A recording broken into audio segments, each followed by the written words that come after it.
What if I filmed the rest of my time in Nigeria like it was a reality TV show? Cheers! Yeah, I'm about to be homeless. Well, so if you're about to be homeless, I'm about to be homeless. Wait.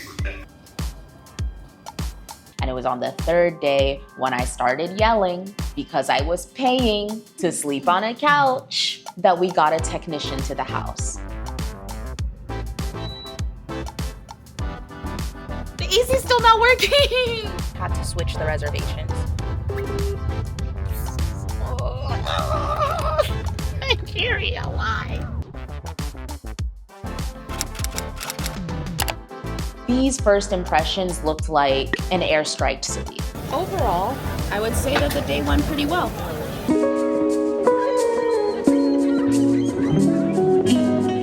Hello. My name is Tia. I'm 29 years old and I'm an American, but my mom is Jamaican and my dad is Nigerian. And over the past few years, I've been getting a lot more in touch with my Nigerian side, so much so that I got the crazy idea to start a company here 2 years ago. Kabo, like a kabo. You're welcome in Yoruba. We bring diasporan travelers and not only back to the country, we make travel to Nigeria easy. After a while, I started to think to myself, if I was able to accomplish all of this going in and out of Nigeria, I had never spent more than 3 weeks at a time in the country. Imagine what could happen if I was actually on the ground. And so I got the second crazy idea of my life to move to Nigeria for 6 months. But yeah, I'm here to tell you guys about my first month in Nigeria, which was rough because it actually started off with me being homeless. Over the past few years, I've been building up my network. I have my friends in Lagos. I have my bank account, my NIN. I have my apartment. Tia, wait, you just said that you have an apartment. How were you homeless? Because anything is possible in Lagos. Hey David, Hey, girl. how's it going? Are you excited for Nigeria? Oh my god. I haven't packed yet, but I'm ready. Oh my god, yeah. So so it was my job to help you find accommodation, and Yeah. I have been working on that, but we have a slight hiccup. Yeah, I'm about to be homeless. Well, so if you're about to be homeless, I'm about to be homeless. Wait. So yeah, the whole idea behind the house was always for it to be my place when I'm around and then on Airbnb when I'm not. That was the only way that I could, really afford it, honestly. And so over the past few months that we weren't here, the property managers that we picked have just been terrible. Like, we've been making money, but we've been losing the same amount of money that we've been making, essentially, because they suck. And so right now is the high season, and I was like, well, it would be great if I could have it rented out for a little while I'm right now during the high season too. And so I was telling this to another friend and they were like, oh, well, I have a space that you can stay in October, no problem. And so while you're there, you can just put it on Airbnb. And I'm like, amazing. And so that's what I did. But tell me why I get to Nigeria. I literally get to Nigeria and now this person is saying there was a misunderstanding and they didn't know that I needed the space, and so they gave the space to their sister. What was the misunderstanding? Oh my god. What do you mean? And I have clients coming to stay in the house in like 2 days. I've got to find a place to stay for 3 weeks in 2 days. Okay, that 1 week, I'm like, okay, cute. But the other 2 weeks, I'm coming to. It's okay, David. I'm gonna figure it out. I always figure it out. What I'm thinking is, so the girl leaves my place on the 4th of November, right?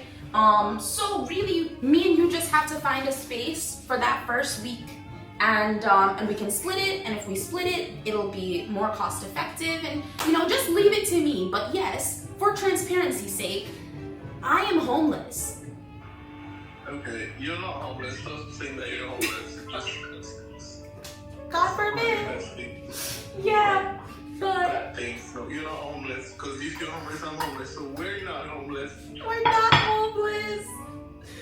But yeah, that's what's going on. God forbid I be really homeless in Lagos, but I was hopping from hotel to friend's couch to Airbnb. And it was pretty stressful. And there was never really a moment that I could just sit and relax because every few days I was moving. So finally, enter my friend David. If you guys follow me on Instagram, I'm sure you've seen my gym buddy David. He is an award-winning, super talented performing artist. You guys should check out his albums. And on top of that, he's also a Nigerian-Italian. I had been telling David for years that he had to come home, find his way back, see what's going on in his country. And I finally convinced him, and we decided that we would get an Airbnb together and stay because that would significantly decrease costs for both of us. Crazy thing is, I created this space, I got this space because not only did I not want to spend money on short lets and hotels in Lagos, but also because I kind of hate hotels and short lets in Lagos. There are a few gems that exist that I save from my clients and I book out from my clients. And so literally during this time when I didn't have a space to stay, the spaces that I usually would have stayed in were occupied by my clients. I found myself at the mercy of Nigerian short lets yet again, and you guys, it was hell. Rule number one with Nigerian short lets, you have to see them before you spend any money on them, because you literally have a 50-50 chance that everything in that house is gonna be broken, everything in that house is gonna be dirty, everything in that house is going to be poorly maintained.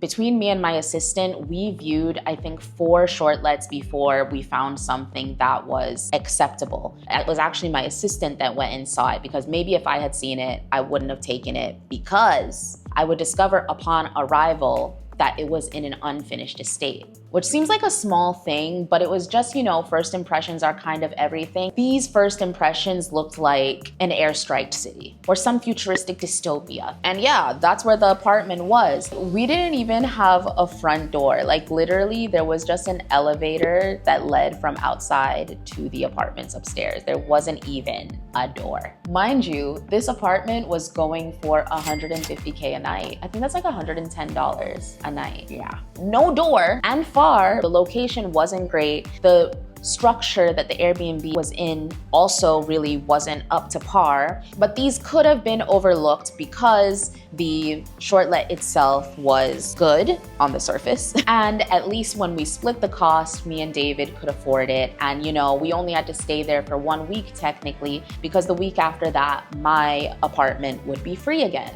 So that's how me and David got into this shortlet, and on night 1 discovered that there was no AC in the bedroom. There was no AC in the bedroom in this shortlet, and there was no AC for 3 days. On the first day, they said they would send somebody over. On the second day, they actually sent this person over, but this person wasn't there to fix the AC. And it was on the third day when I started yelling because I was paying to sleep on a couch that we got a technician to the house.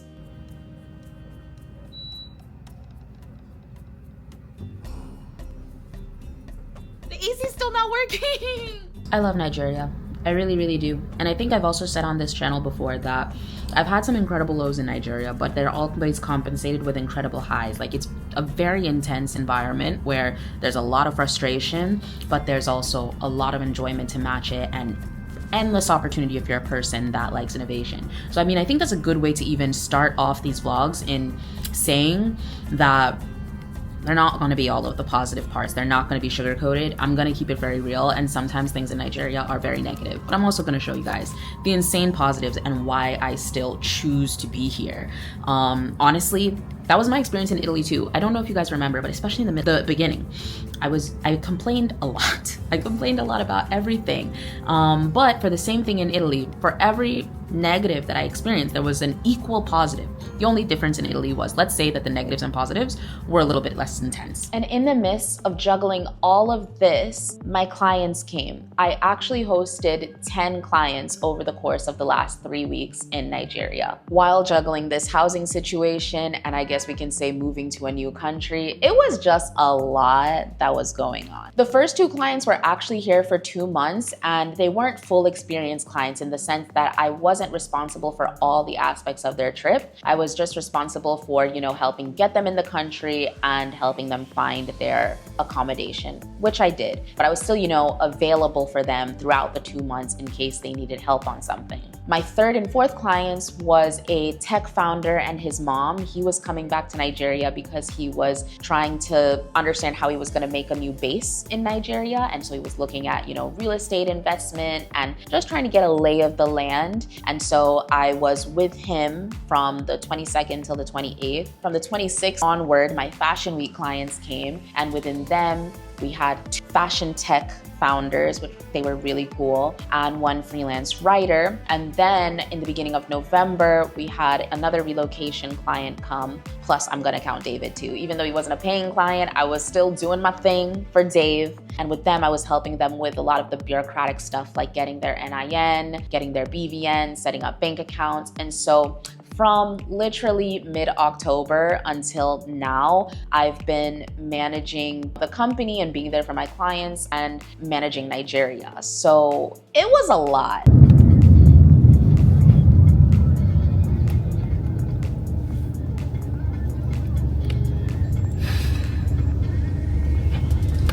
The current crisis is that the restaurant that we booked for the clients today is closed. But they still took our reservation, our order, and most importantly, our money. So I need to come up with a solution, and that I will. Wait, we're gonna meet everybody at ONA so I can give them, a little speech to say there was a slight hiccup, and now we're all gonna go together laughing and giggling in their cars to the next restaurant. Crisis management. Hi, Brenda. Sorry about this. So is Andrea Iyama's store closed? It's open. Okay, so what I was saying is I'm already on my way to you, and also the other clients are meeting us at the restaurant as well. So I was just thinking we meet there and we all move to the next place together. The next place is Knock. We had to switch the reservations.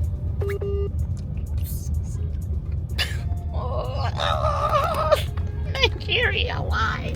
Not the flag waving, just looking at you and be like, hey, Not girl. the network.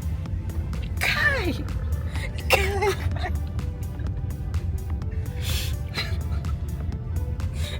Nigeria, you will not finish me today.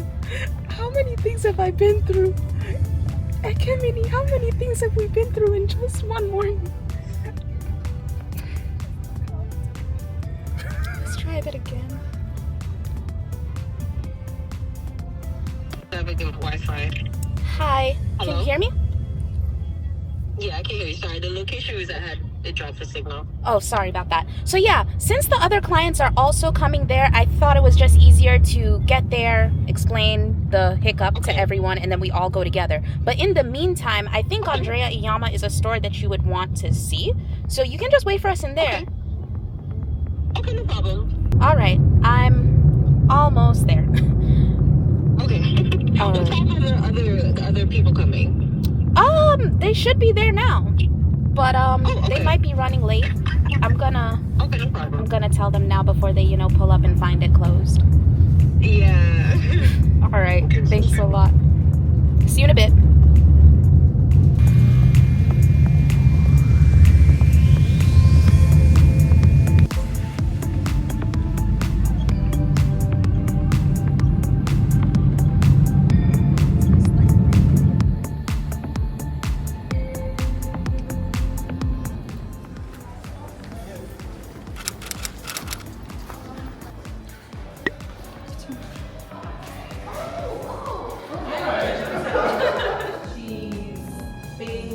She's been in this business for about 15 years now.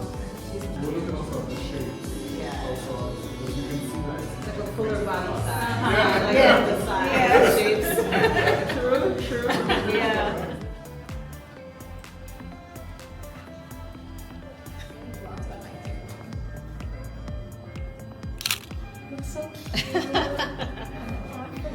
We are on our way to the next spot, and you know, despite this little speed bump, the itinerary is back on track. We are going.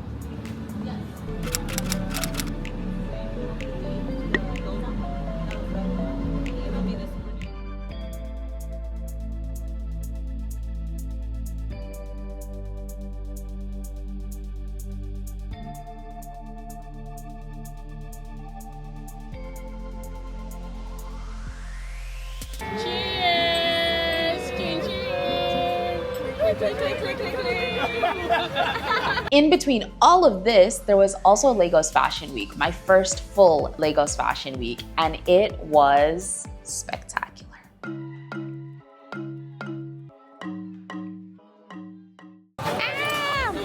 Okay. Cheers!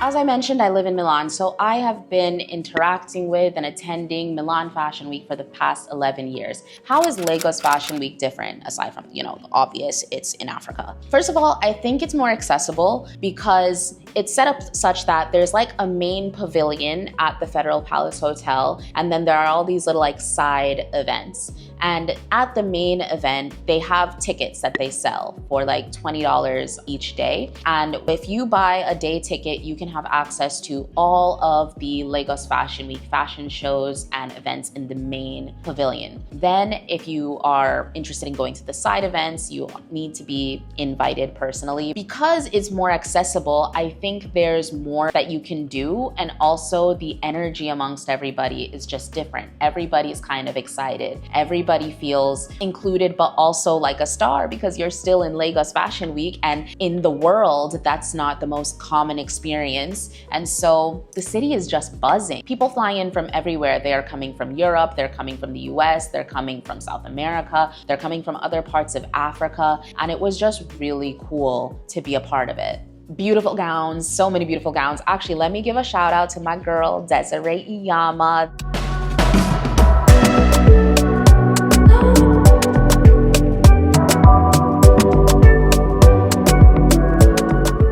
One of her dresses. I attended her show. It was so cool to see my friend exhibit her craft like that and be on the main stage, one of the main designers of Lagos Fashion Week. The Lagos Fashion Week experience was really fun, and I had a great time with my clients too. By the time Fashion Week was over, I was exhausted. Fashion Week ended on November 2nd, and on November 2nd, I also had my last 2 clients fly in. So yeah, I was exhausted, but somehow managed to pull myself together to be Little Miss T and still show my clients a good time. I got all shining positive reviews. One of my clients literally said when she first landed, she was like, I don't know how people live in this country. And I didn't really know how to answer her because I know that what she had just gone through, that statement was kind of merited. But by the time she left, she said she loved her trip so much that she would be coming back in December and that she could even see herself